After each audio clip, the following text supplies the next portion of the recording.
बिस्मिल्लाहिर्रहमानिर्रहीम। अस्सलाम वालेकुम। मैं मोहम्मद फ़राज़ हूँ और आप देख रहे हैं करंट अफेयर्स विद फ़राज़। जनाब, 8 फरवरी 2024 को पाकिस्तान में इलेक्शन होने जा रहे हैं और उस हवाले से बड़ा जो इस वक्त अब आप ये कह सकते हैं कि गहमा गहमी है, अदालतों में गहमा गहमी है। बाकी ज़मीन पर आपको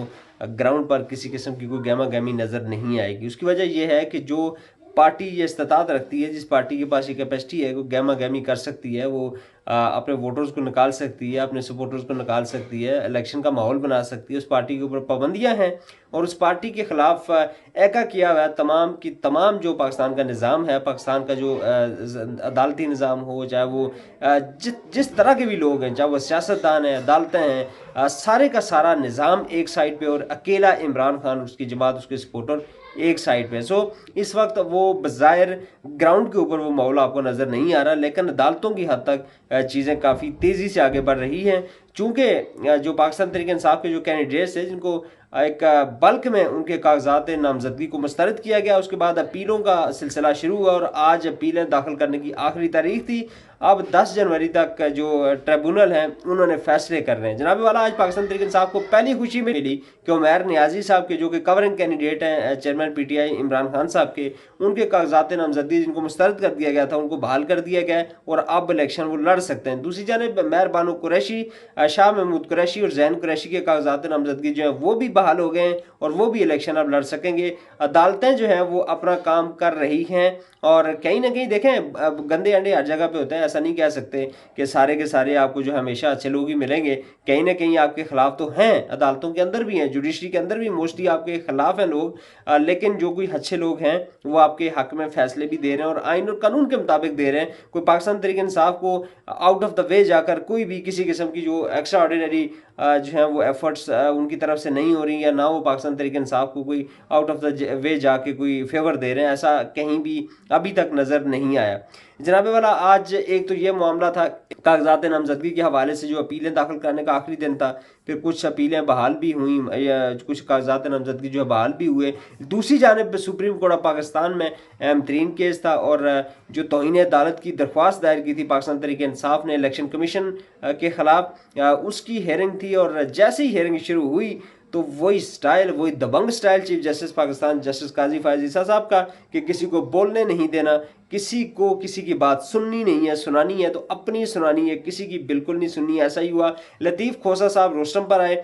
और लतीफ़ खोसा साहब ने जैसे ही दलाइल का आगाज़ किया तो उन्होंने उसको डांटना शुरू कर दिया। उन्होंने कहा जी कि ये कैसे होगा, ये वैसे होगा, ये इस तरह होना चाहिए, ये वैसे होना, जैसे वो हब्बड़ दब्बड़ सी एक मचा देते हैं। और सबसे बड़ा जो मुझे तकलीफ दे मेरे लिए बात होती है वो ये है कि जो सुप्रीम कोर्ट ऑफ पाकिस्तान का जो डर होता है लोगों के जहन में, या जो एक इंसाफ की आखिरी उम्मीद होती है, वो जस्टिस काजी फायज ईसा साहब इसको ऑनलाइन करके या इसको लाइव टेलीकास्ट करके उसका वो काफ़ी चीज़ें एक तो अपने ऊपर भी उंगलियां उठवा रहे हैं और दूसरी अदालत की जो तकरीम है उसको भी नुकसान पहुंचा रहे हैं। कि एक जो चीफ जस्टिस है, चीफ जस्टिस मतलब कि सबसे बड़ा जो चीफ जज है, जो कि आपको इंसाफ देने वाला सबसे बड़ा शख्स है पाकिस्तान के अंदर, अगर उसकी इस तरह की लैंग्वेज होगी कि किसी की बात वो सुनेगा नहीं, किसी की बात सुनने से पहले उसे टोक देगा, किसी का पॉइंट ऑफ व्यू बिल्कुल उसको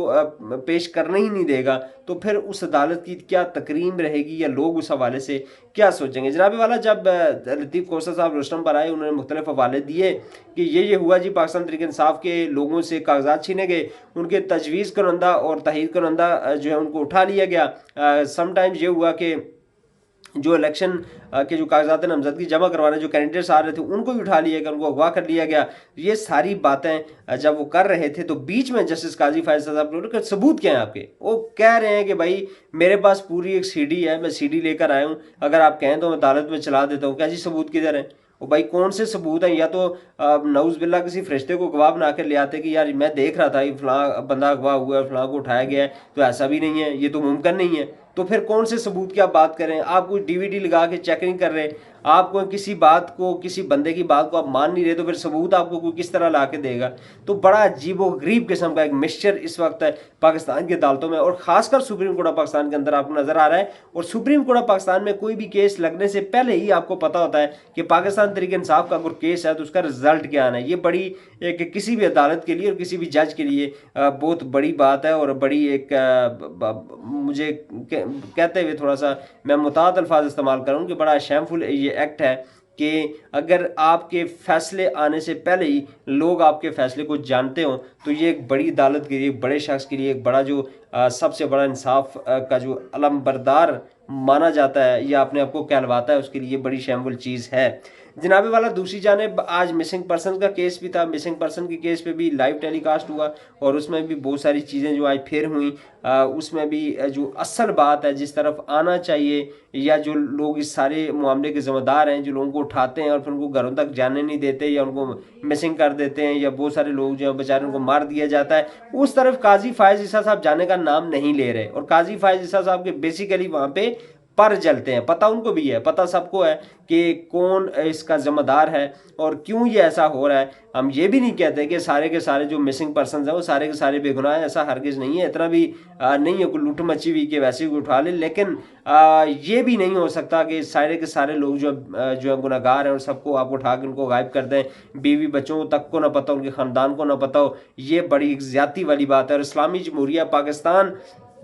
जो कि इस्लाम के नाम पर बनने वाली रियासत, जिसके अंदर इंसाफ और इंसाफ का जो निज़ाम है मिसाली होना चाहिए, उसके अंदर जब इस तरह की चीज़ें होती हैं तो बिलीव में समटाइम दिल करता है कि यार कायद-ए-आज़म कितनी बड़ी गलती कर गए। मैं ज़ाती तौर पर अगर मेरे से पूछा तो मैं बहुत दफ़ा सोचता हूँ कि यार कायद-ए-आज़म से बहुत बड़ी गलती हो गई है कि किधर फंसा गए हैं ये गरीब लोगों को, हम जैसे लोगों को किधर फंसा गए हैं कि ना जिसका कोई कहीं को सुनने वाला है, ना किसी को कोई के इंसाफ की कहीं जगह किसी जगह से उम्मीद है, ना कुछ है। तो फिर ये आप किस मतलब आप कौन सा मुल्क हमें दे कर गए हैं? वो मुल्क जो इस्लामी जमहूरिया पाकिस्तान जिसका नाम हमने रखा था, और हम दिल से अपने मुल्क अल्लाह ताला का शुक्र अदा करते हैं कि उसने हमें आज़ाद एक मुल्क दिया था, अभी भी करते हैं। लेकिन दिल दुखता है कि यार जब इस तरह की चीज़ें हम देखते हैं कि हो क्या रहा है भाई। पाकिस्तान की बात करे, पाकिस्तान के जो आज़ादी की बात करे, पाकिस्तान की जो हकूक़ की बात करे, उसको आगे उठा के जेलों में डाल दिया है। जो पाकिस्तान को लूटे, जो पाकिस्तान के पैसे चोरी करे, जो बाहर जाके बड़े बड़े फ्लैट्स बनाए। और हम ये नहीं कह रहे, अपने पास से नहीं कह रहे, आपने ये सनदें जारी की जनाबे वाला, आपकी अदालतों ने ये कहा कि यार ये फलां चोर है, इसने इतने पैसे चोरी किए। हमारे सामने तो नवाज शरीफ ने कोई चीज़ चोरी नहीं की। आपकी अदालतों ने ये सर्टिफिकेट दिए, आपकी इस्टेब्लिशमेंट ने ये सर्टिफिकेट दिए, आपके साफियों के थ्रू अवाम तक ये बात पहुँचाई कि ये फलां लोग चोर हैं। लेकिन जब आपका दिल करे, जब आपकी उनके साथ डील बन जाए और आप उनको वापस लें, तो फिर एक शख्स, एक आम पाकिस्तानी जो क्या सोचेगा, उसके जहन में तो यही आएगा कि यार हमको गलत जगह पे बैठे हुए हैं। बहरहाल अल्लाह ताला पाकिस्तान को इस अजाब से निकाले कि जिस वक्त जिस सूरत हाल में अभी हम फंस चुके हैं। ये बड़ा अजीब एक मामला है और पाकिस्तान के चूँकि मुस्तकबिल का सवाल है, आने वाली नस्लों का सवाल है, तो इसके ऊपर हर पाकिस्तानी को जो पाकिस्तान का दर्द रखता है उसको इसके ऊपर जो है वो वरी होना चाहिए। और ये वरी होने, अगर कोई वरी नहीं हो रहा तो फिर ये बड़ा एक उसके लिए बड़ी एक अलार्मिंग सिचुएशन है। अब अगर कोई शख्स अगर इसके ऊपर अभी भी वो परेशान नहीं है, ये उसके लिए ये सारा माहौल इस वक्त जो क्रिएट हुआ हुआ है, जो मैस क्रिएट हुआ हुआ है, अगर ये शख्स के लिए, किसी भी शख्स के लिए ये परेशान को नहीं है तो फिर उसे अपना मुहासबा करने की ज़रूरत है। जनाब वाला दूसरी जानिब आज एक्सपेक्टेड था और मैंने कल अपनी वीडियो में भी कहा था कि जो इलेक्शन कमीशन ऑफ पाकिस्तान का जो फैसला मुअत्तल किया गया था पेशावर हाई कोर्ट की जानिब से, उसमें चूंकि इंट्रा कोर्ट अपील दायर की थी इलेक्शन कमीशन ऑफ पाकिस्तान ने, तो मैंने कल अपनी वीडियो में कहा था कि वहाँ पे पाकिस्तान तहरीक इंसाफ को शिकस्त होगी। उसकी वजह यह है कि system has decided that PTI has no more space in Pakistani politics. So ये चीज़ें जब सामने रखें तो ये कल ये नज़र आ रहा था कि पाकिस्तान तहरीक इंसाफ से बल्ला वापस ले लिया जाएगा। और ऐसा ही आज हुआ कि जस्टिस एजाज खान साहब सुबह बड़ी, उन्होंने भी बड़े जो है गर्मा गर्म उनके रिमार्क्स थे और उन्होंने कहा जी कैसे इलेक्शन कमीशन ऑफ पाकिस्तान एक पार्टी बन सकता है और किसी पार्टी के खिलाफ वो अपील दायर कर सकता है। तो ऐसे उस वक्त तो लग रहा था। और ये वैसे मैं बारहा कहता हूँ कि पाकिस्तान के जो जजेज हैं इनके रिमार्क्स को कभी भी इन पर ना जाया करें कि ये कभी भी अपने रिमार्क्स के मुताबिक इनके फैसले नहीं आते। ये रिमार्क्स कुछ दे रहे होते हैं लेकिन फैसला इनका कुछ होता है। सो एज एक्सपेक्टेड जो पेशावर हाई कोर्ट है उसने जो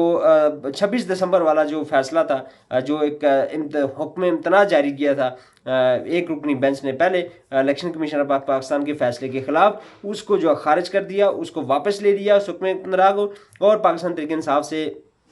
जो भले का निशान है वो वापस ले लिया गया है और इलेक्शन कमीशन ऑफ पाकिस्तान की अपील को मंजूर कर लिया गया है। अब यहाँ पे गेम बड़ी ज़बरदस्त हो चुकी है और बड़ी दिलचस्प भी हो चुकी है। जनाबे वाला पाकिस्तान तहरीक इंसाफ इस वक्त बगैर निशान के है और पाकिस्तान तहरीक इंसाफ के पास इस वक्त किसी किस्म का कोई निशान नहीं है। पार्टी को कोई निशान अलाट फिलहाल नहीं किया गया है। अभी ये जंग कहाँ तक जाती है ये तो आने वाला वक्त बताएगा। आज जो चेयरमैन है पाकिस्तान तहरीक इंसाफ के मौजूदा चेयरमैन बैरिस्टर गौहर खान, उन्होंने कहा है कि हम इसको जो है सुप्रीम कोर्ट ऑफ पाकिस्तान में चैलेंज करेंगे, लेकिन मेरा नहीं ख्याल कि जब ये बैठ कर मशावरत होगी तो ऐसा वो करेंगे। उसकी वजह यह है कि इस वक्त डिवीजनल बेंच जो है वो 9 जनवरी को इस केस को पेशावर हाई कोर्ट का वो सुनेगा दोबारा और हतमी फैसला उसने करना है कि क्या पाकिस्तान तहरीक इंसाफ के पास भले का निशान होगा या नहीं होगा। लेकिन इसके अंदर भी एक जो टेक्निकल मुझे गेम लग रही है